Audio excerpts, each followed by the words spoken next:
Hello नमस्कार दोस्तों, देखिए आपके अपने यूट्यूब चैनल में स्वागत है। तो देखिए आज ट्रेड के शॉर्ट नोट्स का सेकंड पार्ट लेके आए हैं। ठीक है, तो देखिए बिना देर के हम इसकी शुरुआत करते हैं। तो देखिए कि डीसी मोटर स्टार्टर और ठीक है, तो ये देखिए आर्मेचर धारा को नियंत्रण करने के लिए स्टार्टर का प्रयोग किया जाता है। 2 पॉइंट स्टार्टर में डीसी सीरीज मोटर में उपयोगी लिया जाता है, जबकि 3 पॉइंट स्टार्टर और 4 पॉइंट स्टार्टर है जो शंट व कंपाउंड मोटर में उपयोग लिया जाता है। ठीक है, जबकि डीसी शंट मोटर में देखिए स्टार्टिंग के समय फील्ड खुला हो तो इस मोटर स्टार्ट नहीं होगी, और रनिंग के समय अगर फील्ड खुल गया तो मोटर अत्यधिक गति यानी कि बहुत तेज़ गति प्राप्त कर लेगी। ठीक है, तो इसका सूत्र है Eg बराबर 5ZNP/60A। ठीक है, अब नेक्स्ट टाइम डीसी मोटर का बैक ईएमएफ, तो बैक ईएमएफ बराबर 5ZNP/60 है। तो यहाँ से बैक ईएमएफ बराबर V - IA आर्मेचर धारा और आर्मेचर प्रतिरोध का गुणनफल। आर्मेचर धारा बराबर V - EB/R है। ठीक है, तो डीसी मोटर में बैक ईएमएफ अचानक शून्य हो जाए तो मोटर का आर्मेचर जल जाएगा। ठीक है, कौन सी डीसी मोटर की गति आर्मेचर धारा पर निर्भर नहीं करती है? तो ये शंट मोटर की गति है जो आर्मेचर धारा पर निर्भर नहीं करती है। डीसी मोटर में बैक ईएमएफ का या पश्चिमी ईएमएफ का विद्युत वाहक बल की अवधारणा लेंज के नियम पर आधारित है। तो यहाँ से बैक ईएमएफ बराबर -ND5/dt। ठीक है, तो इसका फॉर्मूला हो गया। अब देखिए यहाँ से 100% एक क्वेश्चन छपने की संभावना है प्रबल। तो ठीक है, इसको देखना। डीसी मोटर में गति नियंत्रण की विधियाँ, तो ये 3 विधियाँ। पहली कौन सी? आर्मेचर प्रतिरोध नियंत्रण विधि, जबकि दूसरी है फील्ड फ्लक्स नियंत्रण विधि, और तीसरी है आर्मेचर वोल्टेज नियंत्रण विधि। इसे हम वार्ड लियोनार्ड विधि कहते हैं। ठीक है, तो आर्मेचर प्रतिरोध नियंत्रण विधि है सामान्य से कम गति को नियंत्रण करना। इसका अन्य नाम है नियत बलागुण। ठीक है, जैसे कि 500 RPM की कोई मोटर है तो उससे 500 से कम की गति प्राप्त करना। ठीक है, ये आर्मेचर प्रतिरोध के अंदर आएगा।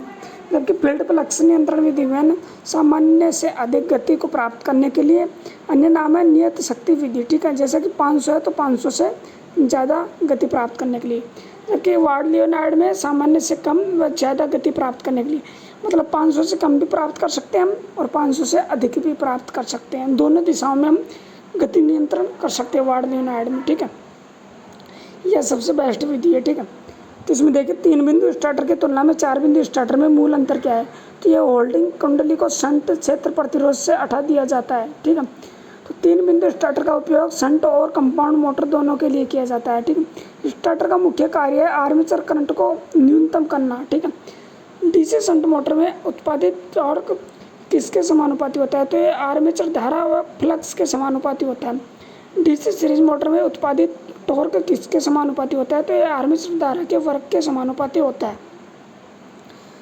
अब है प्रत्यावर्ती या अल्टरनेटर, प्रत्यावर्तक या अल्टरनेटर। ये सामान्य उत्तेजित होता है तो इकाई शक्ति गुणक पर होता है, अति उत्तेजित होता है तो पश्चिम शक्ति गुणक पर होता है, और निम्न उत्तेजित होता है तो अग्र शक्ति गुणक पर होता है। सिंक्रोनस मोटर देखिए सामान्य उत्तेजित इकाई शक्ति गुणक पर, निम्न उत्तेजित पश्चिमगामी शक्ति गुणक पर, और अति उत्तेजित है अग्रगामी शक्ति गुणक पर। इसका उपयोग शक्ति गुणक में सुधार के लिए किया जाता है। ठीक है, सिंक्रोनस मोटर का। अब सिंक्रोनस मशीन के तुल्यकालिक गति की 3 विधियाँ कौन कौन सी है? तो पहली है डार्क लैंप विधि, डार्क ब्राइट लैंप विधि, डार्क ब्राइट लैंप विधि और सिंक्रोस्कोप विधि।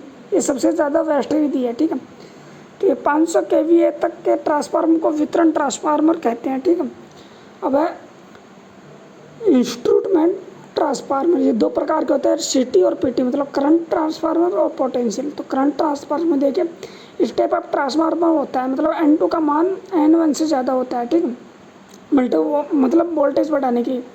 इसकी सेकेंडरी वाइंडिंग को कभी भी खुला नहीं रखा जा सकता है। ठीक है, ट्रांसफार्मर हमेशा ऐसी पर कार्य करता है, अगर उसे DC सप्लाई दी जाए तो इसकी प्राथमिक वाइंडिंग जल जाएगी।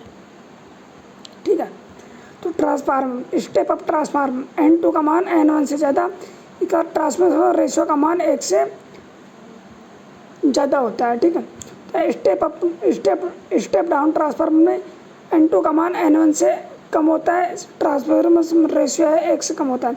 आइसोलेशन ट्रांसफार्मर में इसका रेशियो 1:1 होता है और K का मान भी इकाई होता है। ठीक है, जबकि उच्च आवृत्ति पर कार्य ट्रांसफार्मर फेराइट कोर या ट्रांसफार्मर वायु कोर होता है। ठीक है, तो यहाँ से देखिए ट्रांसफार्मर के रेटिंग को आप केवीए में ज्ञात करते हैं। ट्रांसफार्मर में उत्पन्न आवाज़ को हमिंग कहते हैं तथा इसमें मैग्नेटोस्ट्रिक्शन प्रभाव के कारण उत्पन्न होती है यह आवाज़, ठीक है। ट्रांसफार्मर में स्थिर रहती है आवृत्ति और शक्ति स्थिर रहती है, जबकि परिवर्तन वोल्टेज व धारा होता है, ठीक है। वह स्टार ट्रांसफार्मर, इसमें टर्सरी वाइंडिंग की जाती है, मतलब डेल्टा संयोजन 3 होता है और कुल वाइंडिंग है जो 9 होती है, ठीक है। अब वितरण ट्रांसफार्मर का कनेक्शन डेल्टा स्टार में होता है, ठीक है। और इसकी आवृत्ति है ट्रांसफार्मर की ये ट्रांसफार्मर की वायु कोर होती है फेराइट कोर की, ठीक है। ट्रांसफार्मर ब्रीदर का कार्य वायु में से नमी को अवशोषित करना। इसके रूप में सिलिका जेल का प्रयोग किया जाता है SiO2, ठीक है। इसका रंग शुष्क या तरोताजा में नीला होता है, जबकि नमी युक्त का पिंक होता है, गुलाबी, ठीक है।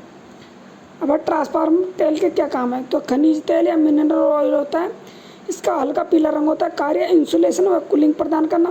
पैरावैद्युतकांक होता है 30 kV/mm, ठीक है, 30 से 40 पर mm, ठीक है। ज्वलन बिंदु 140 डिग्री सेल्सियस और गुण है निम्न श्यानता होती है, ठीक है। अब देखिए ऑटो ट्रांसफार्मर केवल एक ही वाइंडिंग होती है। आउटपुट में वोल्टेज प्रदान करना, वोल्टेज स्टेबलाइजर में के रूप में काम में लेते हैं। ट्रांसफार्मर शॉर्ट सर्किट या लघु परिपथ परीक्षण, कॉपर हानि ज्ञात करने के लिए, ठीक है। नो लोड परीक्षण, कोर या लोहे हानि ज्ञात करने के लिए। सर्पनर परीक्षण, बैक टू बैक परीक्षण, तापमान वृद्धि व दक्षता को ज्ञात करने के लिए, ठीक है।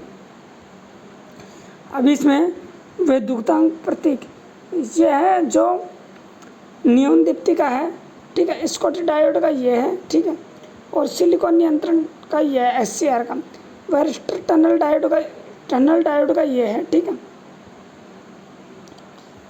ठीक है।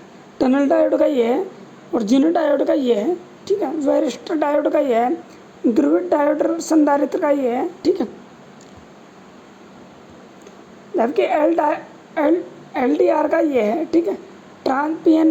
PNP ट्रांजिस्टर का ये है और ट्रांजिस्टर का PNP का ये है और NPN का ये है, ठीक है। UJT का ये है, ठीक है।